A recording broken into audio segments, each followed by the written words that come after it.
Ben, you were Oh, drunk. baby. So drunk. Oh, drunk. Yeah, that was fucking... Okay, He also we're live right now. Ah, Hey, welcome. we're I got live it. right Yeah. now. Welcome to the stream, guys. Ben, we're listening to Ben Rivers' drunk stream. Make sure you guys go check that out. No, he's Ben not. Rivers, No. Ben Rivers No. channel.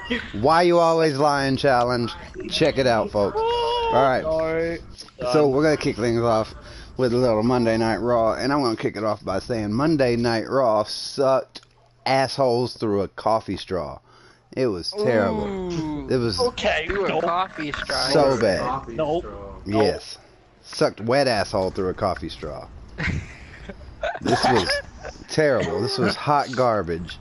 There were two things on the entire show that were even halfway decent, and they weren't even matches. They were promos or little segments. One was the Firefly Funhouse, and the other was Sami Zayn.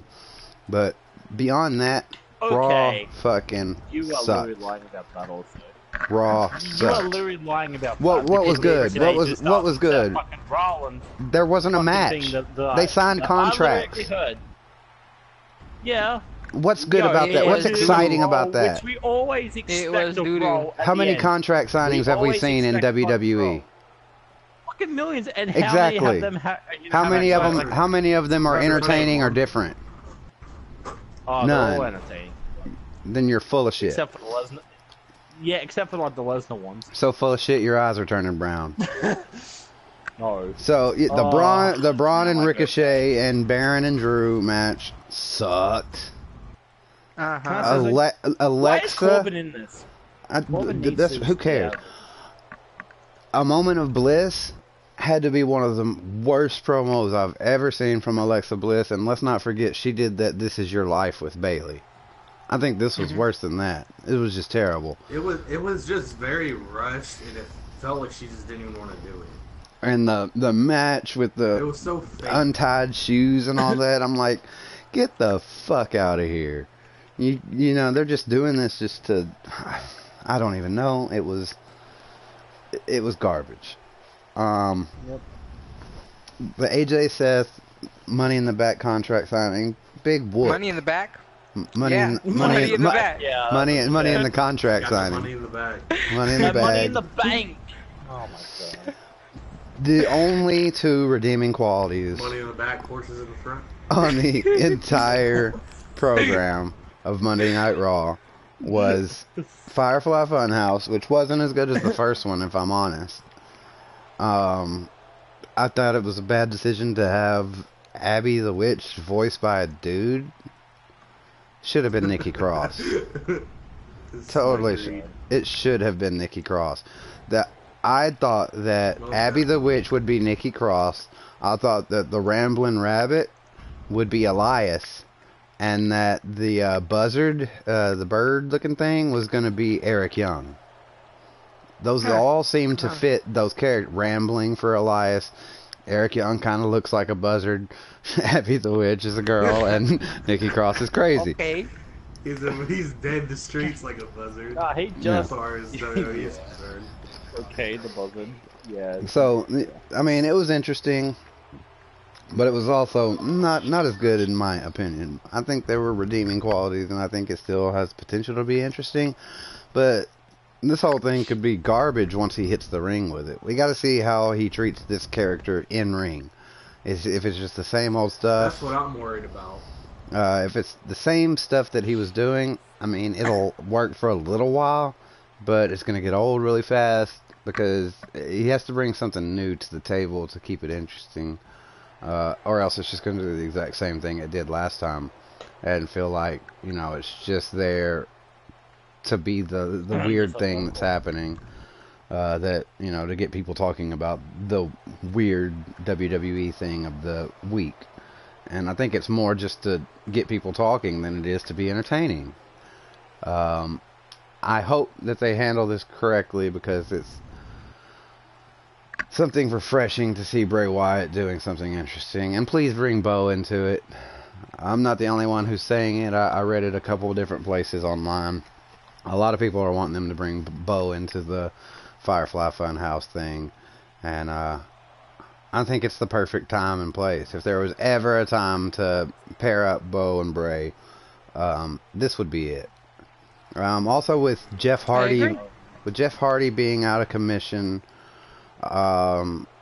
maybe Matt Hardy could be revealed to have been the inspiration behind all of the change that's happened. You know, maybe Matt Hardy, this is his actual woke. Maybe it took a little bit longer than Matt expected, you know, in the lake of reincarnation. If they would have done this character right after that, it would have. Yeah, that would have been perfect. It would have been perfect. It would, because when he did it, it was like it's the same guy. You're not any different. You just make one weird noise that you didn't used to make. He goes through that lake of incarnation, comes back a completely changed man. And that would have been perfect with you know Matt, you know, either pulling the strings or something. But this should lead into something that is worthwhile, entertaining, and lasting. Because otherwise, what's the point? Definitely. Now, as far as Sami Zayn goes, it's almost the same thing. Because I have a feeling that once he gets in the ring, they're just going to start burying him again. He's just going to lose every fucking match, and it's not going to matter. And all this work, all these amazing promos, probably the best promos in WWE right now. All these great promos and all this momentum that he's got going is just going to be shit on, like Elias. You guys remember how much heat and momentum Elias had?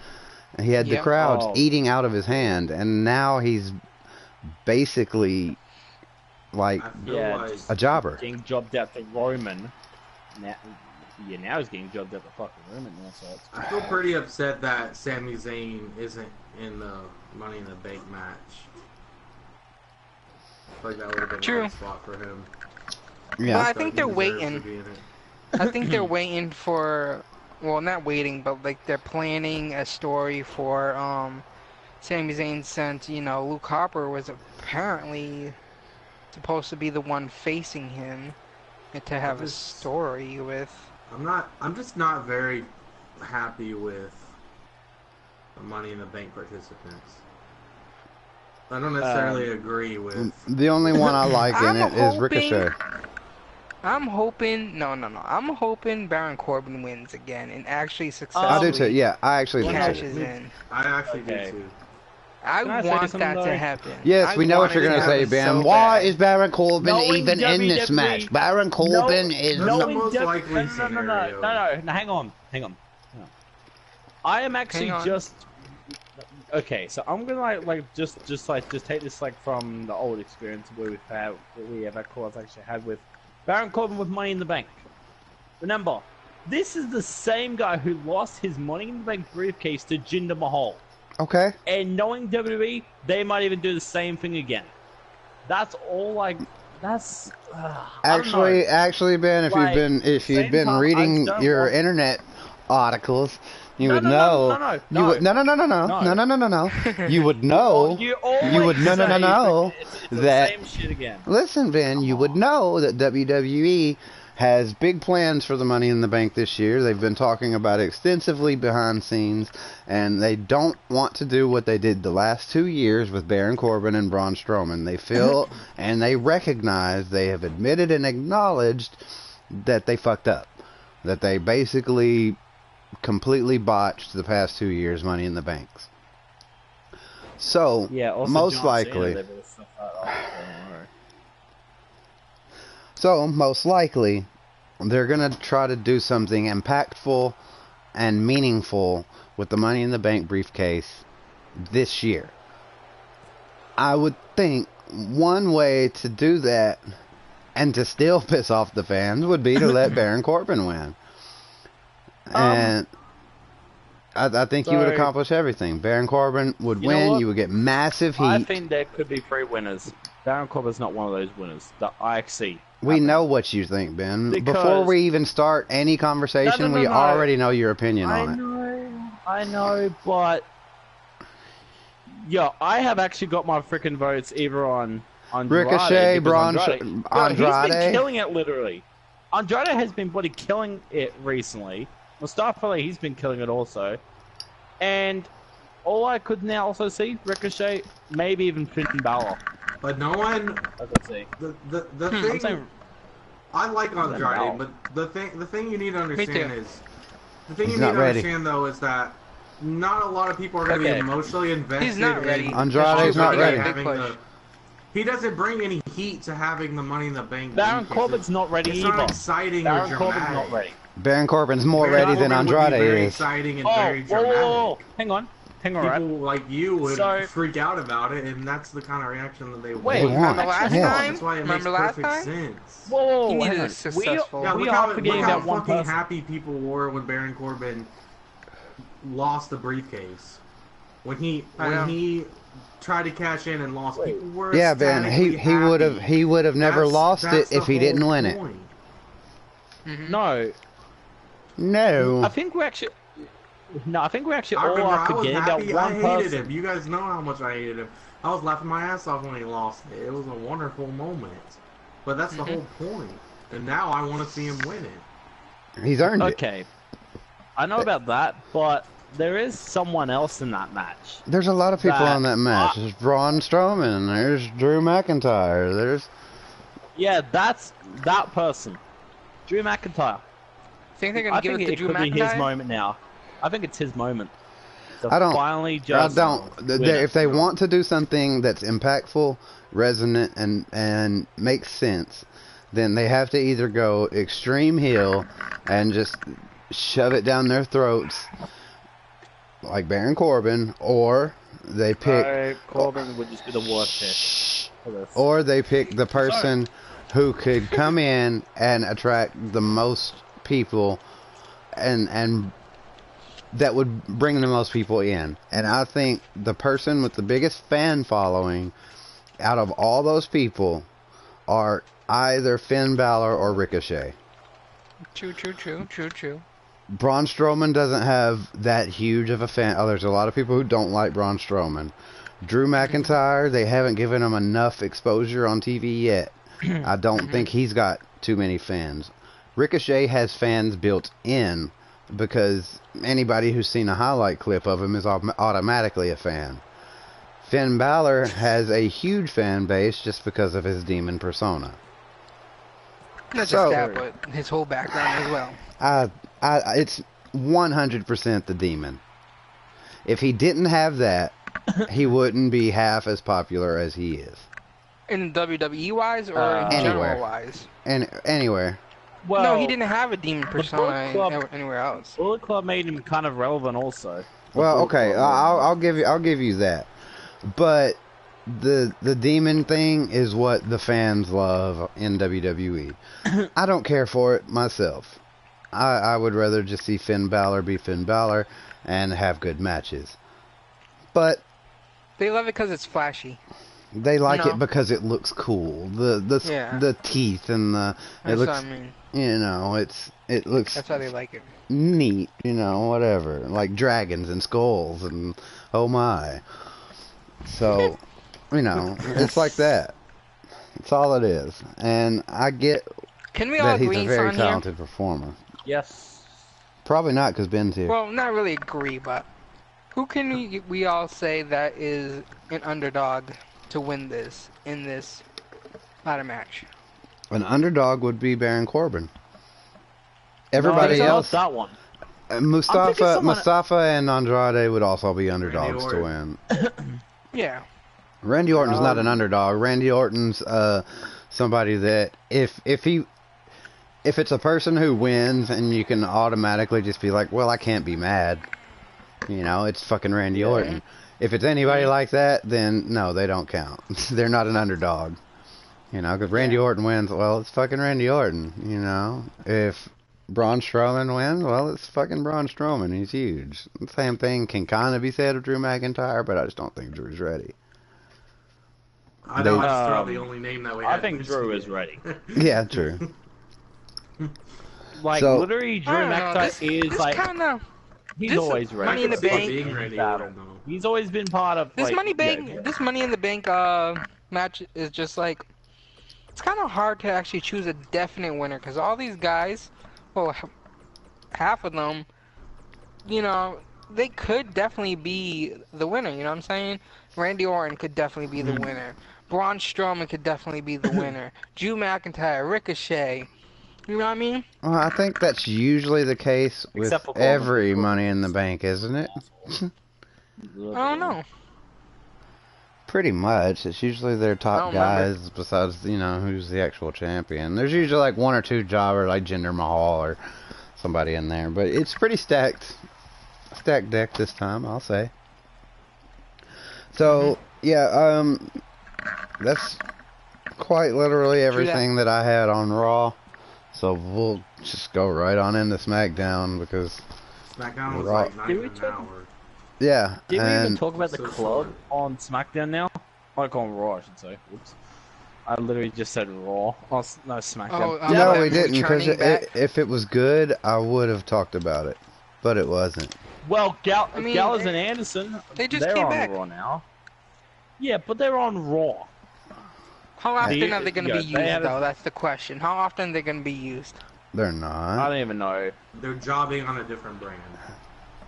Well, and they're doing corny segments on back shaving. Yep. Which that was the Usos, Who are you talking about? that was the Usos and the Revival. But I mean, get that shit out of here. I feel like that was like a punishment for them not about that. It is. It's a punishment. They're literally getting shamed and humiliated on TV as revenge, petty revenge, because they're tired of the way they're being handled. And even though I don't like the bribed, bro, they're getting bribed. You see the offering? Yo, a $500,000. Was it a 500,000? Yep, per match. Or, no, per match.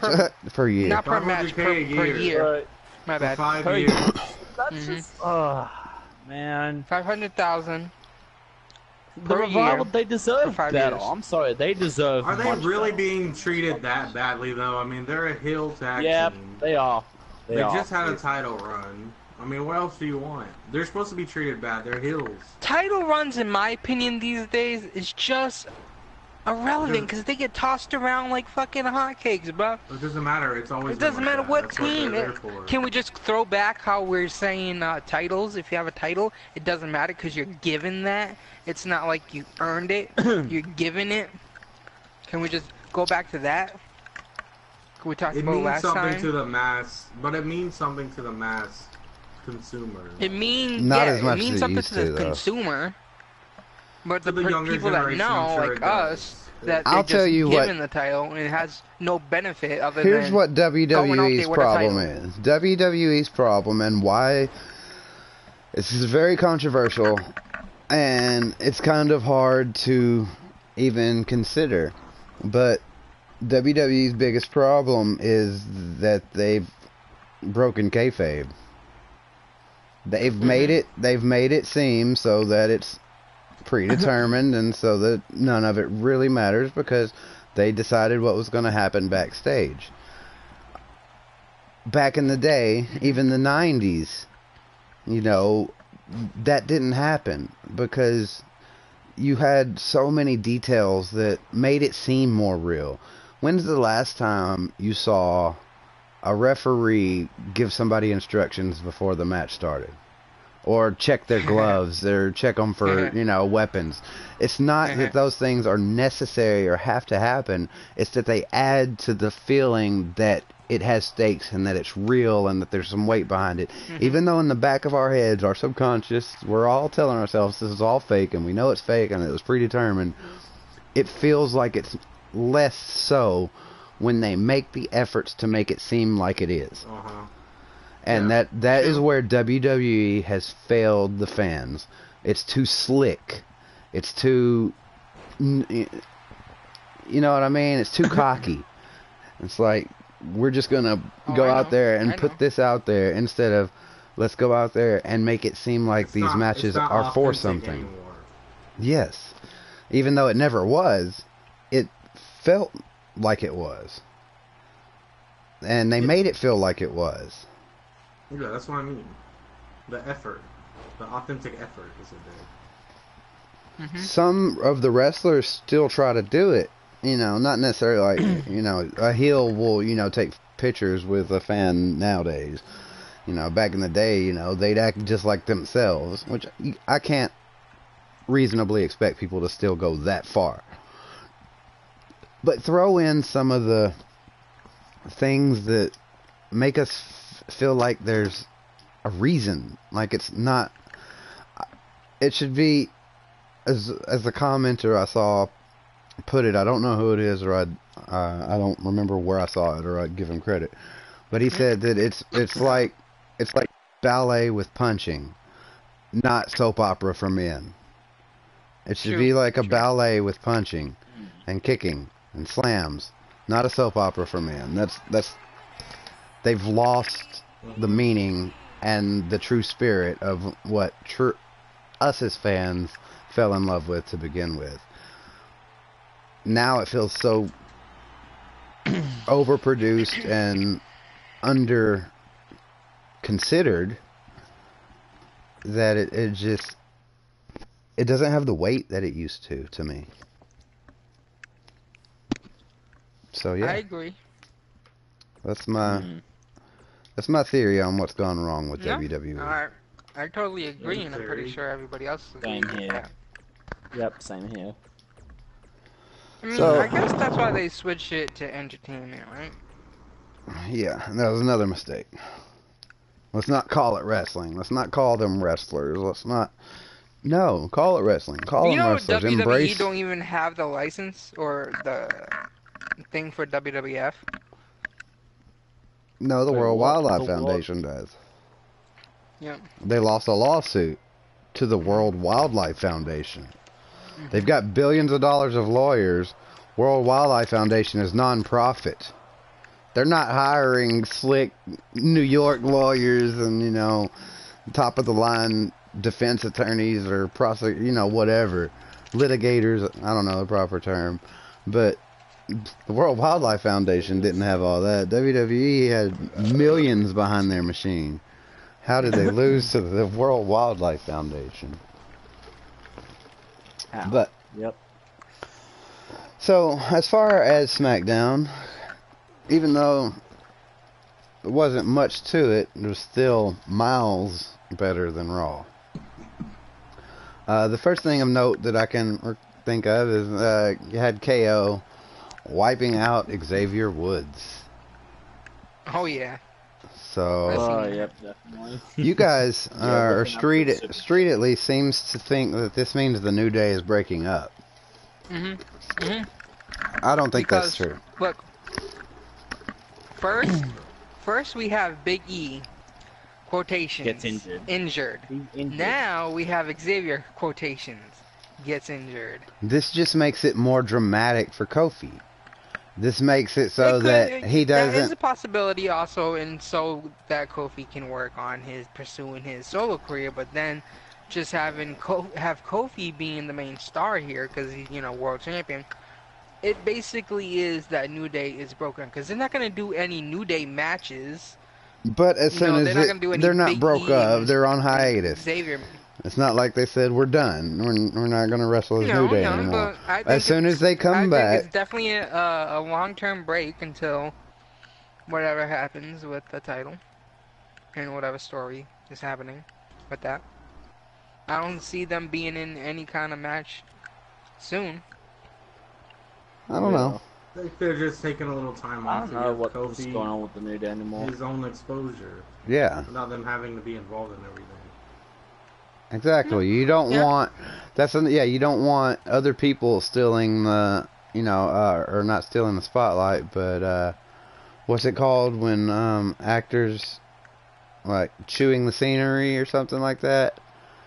You don't want other people looking better than you, or giving better promos or being more entertaining when you're supposed to be the representative of the whole company. And at times, New Day is like, they go off of each other. So sometimes Big E's the one who's the funny one. Sometimes it's Kofi. Sometimes it's Xavier. They bounce off of each other, and they play like that. I didn't mean like breaking up like totally. Okay, I don't think we're. You just meant until the injuries are done and they're back. Until like this whole thing is over, until he's not champion anymore, they don't have any stories with him anymore, and the supposed injuries. All right. I don't know. I think they'll stay together. Until, well, you know, they'll still even reference it. You know, Kofi will still come out to the New Day's music. Of course he will. He'll still wear the New Day stuff. He'll still talk about New Day stuff.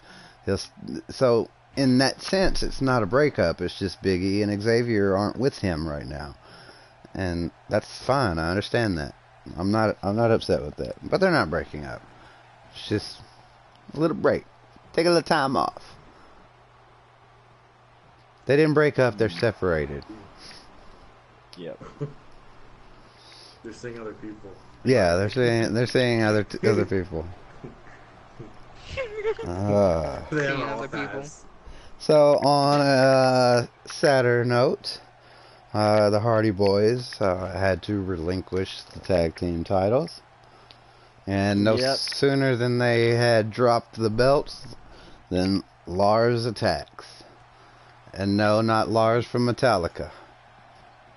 Okay, Lars. Alright. Yeah. We're talking about the thing. This wasn't Napster. For the dad jokes. He didn't come after Napster out here.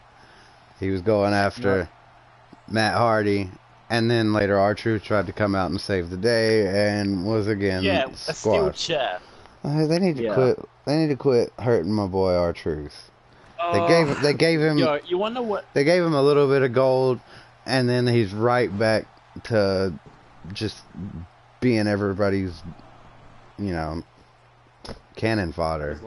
Jobber. Yo, I really know exactly what this is actually female lead what? up to. Shayna Baszler? True. Yo, this is actually actually gonna like lead up to an R-Truth versus Lars Sullivan rivalry. I'm sorry, but there is a rivalry like just going on between R-Truth and Lars Sullivan. As soon as Lars Sullivan, he gets That's like it. straight on like the SmackDown. I didn't even notice the resemblance until literally Lars Sullivan just R-Truth puts on now. a wig and becomes Shayna Baszler. Holy shit. So do you think we might get a Lars versus R-Truth rivalry? No, I think Lars is just going to keep running over people till somebody strong enough steps up, and that's like, let's see, who's on, that's like Samoa Joe, or, I think Samoa Joe's like the... I think Samoa Joe. Joe. It just feels like I'm going to say Samoa Joe. It literally now just feels like freaking Lars is going to feud, the first feud that Lars is ever going to have is going to be against R-Truth. It may feel like that, but it does not literally feel like that. It kind of actually does, because R-Truth, like, as soon as Lars attacks like someone, R-Truth is always there. Just to like help out. I could see potential Lars versus R-Truth. You know who I see that happening now. Lars Sullivan? Randy Orton. Hulk Hogan. Oh, fuck's sake, no. Hold on.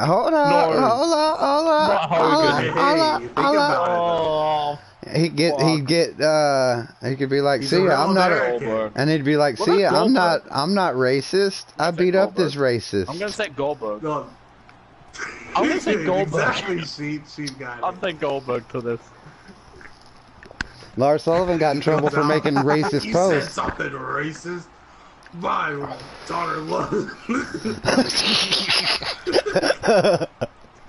My daughter loves. I thought you were gonna say the N-word for a second. You guys are funny. No. And what if he came out and said, "My daughter loves"? And then said, you guys are popping off right now. Popping off. It's getting good. Back out of the Hall of Fame again. See you later, buddy. Yeah, 2 times. Do we have to add the revival into this or what? The first person ever. Yeah, and he's got the revival with him, backing him up. They go hard. You know who else goes hard, right? Who? Mustafa Ali. Mustafa Ali. No, he goes G. And you know who else goes hard, right? He does. You know who else? No, wait. Titus O'Neil goes hard. No. Mustafa Ali goes jihad. Okay. Let's get away from this. This is risky territory. Risky territory. Okay, that's a little more risky. Yeah, that's not want to be. Alright. Alright, yeah, I'll take that back. That was terrible. This whole Lars Sullivan thing. It's starting to get into like a little bit of rivalry with Archery. That's all I'm just saying. It's kind of building up to a rivalry. No offense to everybody out there. Just a little. Obviously, it's a little bad humor. So, my next thing, my next note. I can't unhear now. Even when Roman Reigns is finally being accepted by the fans, like fans are finally like, well, maybe this Roman guy's not so bad. You know, he just went through leukemia. Let's give him a chance. Well, let's have him struggle. Let's give him a chance. And WWE still can't get it right.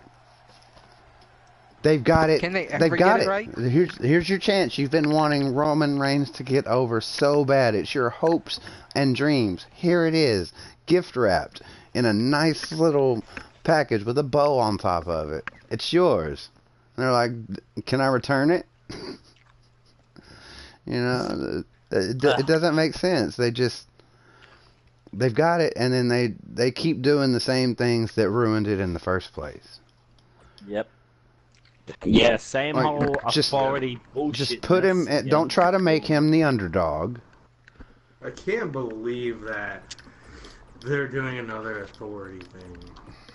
Yep. How many times do we have to see this? Like, I thought the McMahon family turned face, and they're all about, we're gonna give you what you want. And now Shane's a total prick. They're starting the whole corporation crap again. With yeah.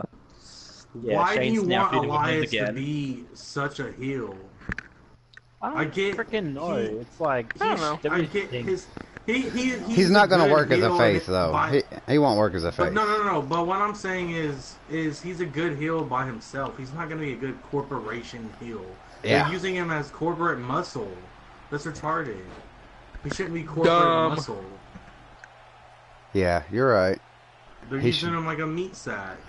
He needs to just do his own thing. Soul said sack. And why then? And the well, he did beat John Cena. But the B team? That's true. Yeah. Part of it? Like, what are they? They're taking these wait. babyface heels. Shane and starting this little. B team reminds me. Like, don't forget about what is it? Something security. Where those two guys? Raj? No, the security people for was it Shane. Seth Rollins?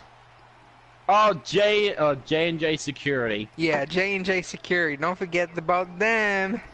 They were fucking jobbers. Now, I got before I forget it.